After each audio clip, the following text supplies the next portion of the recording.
170 தொகுதிகளை குறிவைக்கிறதா அதிமுக? வேட்பாளர்கள் தேர்வுக்காக எடப்பாடி பழனிசாமி மீண்டும் நேர்காணல். கூட்டணி கட்சிகளுக்கு ஒதுக்கப்படும் தொகுதிகளை தவிர்த்து 170 தொகுதிகளில் அதிமுக களமிறங்க திட்டமிட்டுள்ளதாக தகவல்கள் தெரிவிக்கின்றன. சட்டமன்ற தேர்தலில் திமுகவை வீழ்த்தி ஆட்சியில் அமர வேண்டும் என்ற நோக்கில் அதிமுக தீவிரமாக காய் நகர்த்தி வருகிறது. அதன் ஒரு பகுதியாக அதிமுகவில் சட்டமன்ற தொகுதி வாரியாக போட்டியிட விரும்புவர்களிடமிருந்து விருப்ப மனுக்கள் பெறப்பட்டுள்ளன. தேர்தலில் போட்டியிட விருப்பம் தெரிவித்து மனு அளித்தவர்களிடம் முதல் கட்ட நேர்காணலை கடந்த 9ஆம் தேதி எடப்பாடி கே பழனிசாமி தொடங்கினார். இந்த நேர்காணல் 10, 12, 13 ஆகிய தேதிகளில் தொடர்ந்து 4 நாட்கள் நடைபெற்றது. இந்த நேர்காணலின் போது சட்டமன்ற தேர்தலை எதிர்கொள்ள தகுதியான நபர்களை எடப்பாடி கே பழனிசாமி தேர்வு செய்துள்ளார். இதன் பின்னர் பொங்கல் பண்டிகை விடுமுறை மற்றும் பிரதமர் மோடி பங்கேற்ற பொதுக்கூட்டம் ஆகிய காரணங்களால் நேர்காணல் தற்காலிகமாக நிறுத்தப்பட்டது. இதனைத் தொடர்ந்து 5வது நாள் நேர்காணல் 24ஆம் தேதி நடைபெறும் என அறிவிக்கப்பட்ட நிலையில் ராயப்பேட்டையில் உள்ள அதிமுக தலைமை கழகத்தில் நேற்று எடப்பாடி கே பழனிசாமி மீண்டும் நேர்காணலை நடத்தினார். தற்போது நடைபெறுவது முதல் கட்ட நேர்காணல் என்றும் அடுத்தடுத்து 2 அல்லது 3 கட்ட நேர்காணல்கள் நடத்த திட்டமிட்டுள்ளதாகவும் கட்சி நிர்வாகிகள் தெரிவித்துள்ளனர். கூட்டணி கட்சிகளுக்கு ஒதுக்கப்படும் தொகுதிகளை தவிர்த்து 170 தொகுதிகளில் அதிமுக போட்டியிட திட்டமிட்டுள்ளதாக கூறப்படுகிறது. ஒருவேளை கூட்டணி கட்சிகளுக்கு கூடுதல் தொகுதிகளை வழங்க வேண்டிய நிலை ஏற்பட்டால் இந்த எண்ணிக்கை குறைய வாய்ப்பு இருப்பதாகவும், அப்படியானால் குறைந்தபட்சம் 150 தொகுதிகளில் அதிமுக போட்டியிடும் எனவும் தெரிவிக்கப்படுகிறது. பாஜகவுக்கு 25 தொகுதிகள், பாமகவுக்கு 17 தொகுதிகள், டிடிவி தினகரனுக்கு 7 முதல் 10 தொகுதிகள் வரை ஒதுக்கப்படலாம் என தகவல்கள் வெளியாகியுள்ளன. மேலும் கூட்டணியில் உள்ள பிற சிறிய கட்சிகளுக்கு 2 அல்லது 3 தொகுதிகள் வரை, சில கட்சிகளுக்கு 1 தொகுதி வரை ஒதுக்க முடிவு செய்யப்பட்டுள்ளதாக கூறப்படுகிறது. தொகுதி பங்கீடு விரைவில் முடிவடைந்து எந்த கட்சி எத்தனை தொகுதிகளில் போட்டியிடும் என்ற அறிவிப்பு வெளியிடப்படும் என எதிர்பார்க்கப்படுகிறது. அதன் பின்னர் அதிமுக கூட்டணி சார்பில் தேர்தல் பிரச்சாரத்தை தீவிரமாக தொடங்க எடப்பாடி கே பழனிசாமி திட்டமிட்டுள்ளார். உயிர்நிகர் தாய் தமிழ் காக்க உயிர் தந்த மொழிப்போர் மறவர்களின் பெரும்புகழ் போற்றுவோம் சீமான்.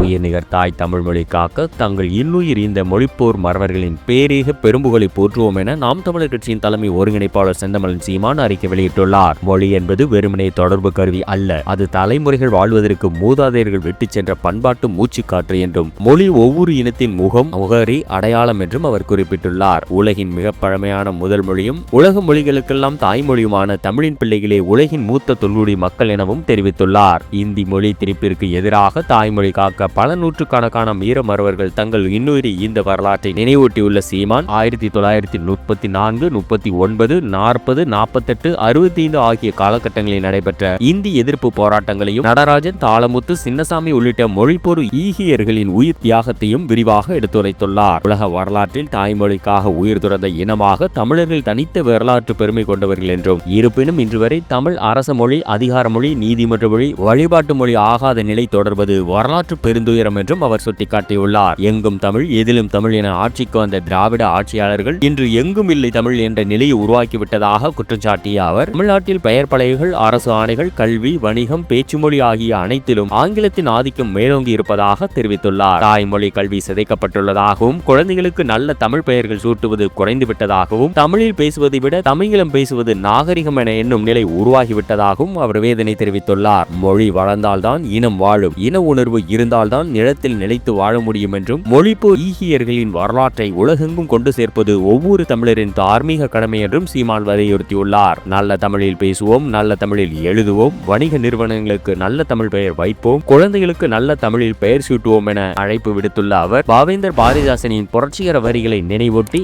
அன்னை தமிழுக்கு ஓர் இன்னல் நேராமல் காத்திட உறுதி ஏற்க வேண்டும் என்றும் தெரிவித்துள்ளார். விருகம்பாக்கம் தொகுதியில் விஜய் போட்டியா? தலைநகரை குறிவைக்கிறதா தாவேகா? தமிழக சட்டசபை தேர்தல் விரைவில் நடைபெற உள்ள நிலையில் முக்கிய அரசியல் பிரமுகர்கள் பலர் தங்கள் தொகுதிகளை மாற்றி போட்டியிடலாம் என தகவல்கள் வெளியாகி வருகின்றன. அந்த வகையில் தமிழக வெற்றி கழக தலைவர் விஜய் எந்த தொகுதியில் களமிறங்குவார் என்ற எதிர்பார்ப்பு அரசியல் வட்டாரங்களில் அதிகரித்துள்ளது. தகவல்களின்படி தாவேகா தலைவர் விஜய் தலைநகர் சென்னை விருகம்பாக்கம் சட்டசபை தொகுதியில் போட்டியிட திட்டமிட்டு வருவதாக பனையூர் வட்டாரங்கள் தெரிவிக்கின்றன. பனையூர் மற்றும் நீலாங்கரை பகுதிகளில் விஜய் அதிகமாக இருப்பதால் சென்னை மண்டலத்தில் உள்ள ஒரு தொகுதியை தேர்வு செய்வதை பொருத்தமானது என அவர் கருதுவதாக கூறப்படுகிறது. தமிழக சட்டசபை தேர்தல் நெருங்கி வரும் சூழலில் அனைத்து கட்சிகளும் தீவிரமாக தேர்தல் பணிகளில் ஈடுபட்டு வருகின்றன. கூட்டணி பேச்சுவார்த்தைகள் மற்றும் தொகுதி பங்கீடு தொடர்பான விவாதங்கள் சூடுபிடித்துள்ளன. இந்த நிலையில் தமிழக வெற்றி கழகத்திற்கு தேர்தல் ஆணையம் விசில் சின்னத்தை ஒதுக்கியது தொண்டர்களிடையே பெரும் உற்சாகத்தை ஏற்படுத்தியுள்ளது. இதனைத் தொடர்ந்து அந்த சின்னத்தை மக்களிடையே கொண்டு சேர்க்கும் பணியில் கட்சியினர் தீவிரமாக ஈடுபட்டு வருகின்றனர். விஜய் எந்த தொகுதியில் போட்டியிடுவார் என்ற கேள்வி எழுந்துள்ள நிலையில் அவர் சென்னை விருகம்பாக்கம் தொகுதியை தேர்வு செய்ய அதிகம் வாய்ப்பு இருப்பதாக தகவல்கள் வெளியாகியுள்ளன. கடந்த 2021ஆம் ஆண்டு நடைபெற்ற சட்டசபை தேர்தலில் ஆளும் திமுக சென்னை மாநகரின் மொத்தம் 16 தொகுதிகளையும் கைப்பற்றியது. அந்த ஆதிக்கத்தை உடைக்கும் நோக்கில் தலைநகரில் களமிறங்க தாவேகா தலைவர் விஜய் தயாராகி வருவதாக கூறப்படுகிறது. சென்னை நகரில் கடந்த முறை வெற்றி பெற்ற வேட்பாளர்களுக்கு மீண்டும் வாய்ப்பு வழங்கப்படும் என திமுக வட்டாரங்கள் தெரிவிக்கின்றன. இருப்பினும் விருகம்பாக்கம் தொகுதியை பொறுத்தவரை இது உறுதி இல்லை என கூறப்படுகிறது. தற்போது சிட்டிங் எம்எல்ஏவாக உள்ள பிரபாகர் ராஜாவிற்கு பதிலாக தணிக்கைக்குழு தலைவர் தனசேகரனுக்கும் வாய்ப்பு அளிக்கப்படலாம் என தகவல்கள் வெளியாகியுள்ளது. அதே நேரத்தில் அதிமுக சார்பில் கடந்த தேர்தலில் தோல்வியடைந்த விருகன் வி என் ரவி மீண்டும் போட்டியிடுவார் என கூறப்படுகிறது. விருகம்பாக்கம் தொகுதி பூர்வக்குடி மக்களை விட தூத்துக்குடி, திருநெல்வேலி உள்ளிட்ட தென் மாவட்டங்களைச் சேர்ந்த மக்கள் அதிகமாக வசிக்கும் தொகுதியாக விளங்குகிறது. இந்நிலையில் தாவேகா தலைவர் விஜய் இந்த தொகுதியில் போட்டியிட அதிக வாய்ப்புள்ளதாக அரசியல் வட்டாரங்கள் தெரிவிக்கின்றன.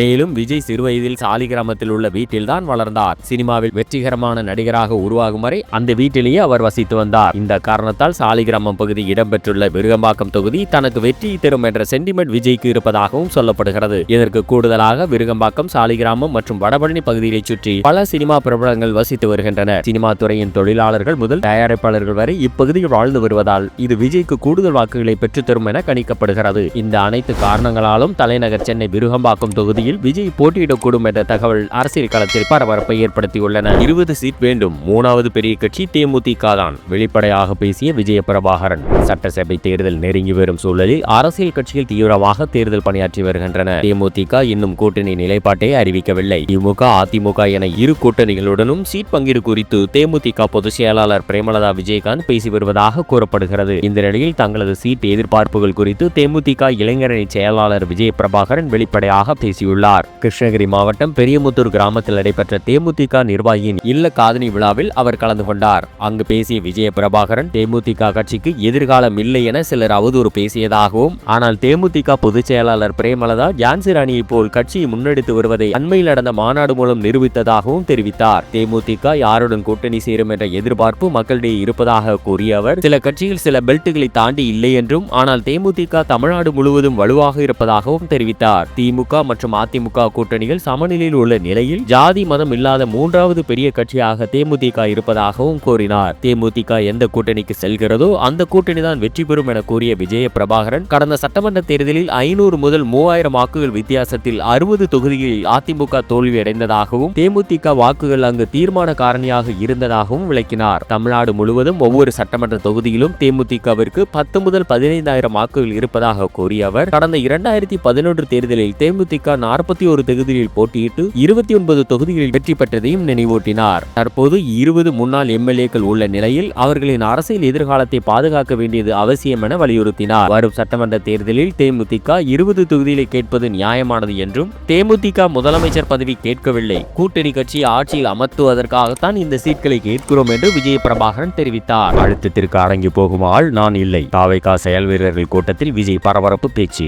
அழுத்தத்திற்கு அடங்கி போகும் ஆள் நான் இல்லை என தாவேகா தலைவர் விஜய் பரபரப்பாக பேசியுள்ளார். சென்னையில் நடைபெற்ற தாவேகா செயல் வீரர்கள் கூட்டத்தில் அவர் உரையாற்றினார். அதில் மிக முக்கியமான காலகட்டத்தில் நாம் இருக்கிறோம் என்பதை அழுத்தமாக சொல்லிக் கொள்கிறேன் என்றார். நமக்கு ஏதாவது அழுத்தம் இருக்குமோ என்று நினைக்கிறீர்களா? அழுத்தமா? நமக்கா? அதெல்லாம் இல்லை. இந்த மாதிரி அழுத்தங்களுக்கெல்லாம் அடங்கி போகிற ஆளா நான் என்று கேள்வி எழுப்பினார். அழுத்தம் இருக்கிறதா என்றால் அழுத்தம் உள்ளது, ஆனால் அது நமக்கில்லை, மக்களுக்கு இருக்கிறது. மாற்றி மாற்றி ஏமாந்த மக்கள் இன்று அழுத்தத்தில் இருக்கிறார்கள். தாவேகாவை மக்கள் நம்புகிறார்கள். அடிமையாக இருக்க நான் அரசியலுக்கு வரவில்லை என்றும் அவர் கூறினார். விஜய் இப்போதுதான் வந்திருக்கிறார், இவருடன் யார் வரப்போகிறார்கள் என்று நம்மை குறைத்து மதிப்பிடுகிறார்கள். 30 வருடங்களாக நம்மை குறைத்து மதிப்பிடுகிறார்கள், ஆனால் மக்கள் நம்மை சரியாக மதிப்பிடுகிறார்கள் என்றும் அவர் தெரிவித்தார். மேலும் ஊழல் செய்யவே மாட்டேன், ஒரு பைசாவையும் தொட மாட்டேன், எனக்கு அதை தொட வேண்டிய அவசியம் இல்லை, ஒரு துளி ஊழல் கூட படிய விட மாட்டேன் என அவர் உறுதியாக பேசினார். பாஜகவிடம் அதிமுக நேரடியாக சரணடைந்து விட்டதாகவும், திமுக தீய சக்தி என்றும் விமர்சித்தார். தாவேகா மீது மக்களுக்கு நம்பிக்கை வரும் வகையில் கட்சியினர் செயல்பட வேண்டும் என்றும் அவர் கேட்டுக்கொண்டார். என்ன சூழ்ச்சி செய்தாலும் எவ்வளவு அழுத்தம் கொடுத்தாலும் அடங்கி போக மாட்டேன். தப்பு செய்தால் யாராக இருந்தாலும் தப்பிக்க முடியாது என்ற பயம் இருக்க வேண்டும் என்றார். யாருக்காகவும் எதற்காகவும் நம் அரசியலை சமரசம் செய்து கொள்ள கூடாது என்றும், அனைவரும் ஒற்றுமையாக இருந்து வேலை செய்ய வேண்டும் என்றும் அவர் வலியுறுத்தினார். ஆளுங்கட்சிக்கும் ஆண்ட கட்சிக்கும் பூத் என்றால் கள்ள ஓட்டு போடும் இடம் என விமர்சித்த அவர், நடைபெறவுள்ள தேர்தல் ஒரு ஜனநாயக போர் என்றும், அந்த ஜனநாயக போரில் முன்னணியில் இருக்கும் நீங்கள் தான் தளபதிகள் என்றும் பேசினார். முழித்துக் கொண்டிருக்கும் போதே மொழியை தோண்டி எடுத்துச் செல்லக்கூடிய இந்த தீய சக்தி என்றும் அவர் திமுகவை கடுமையாக சாடினார்.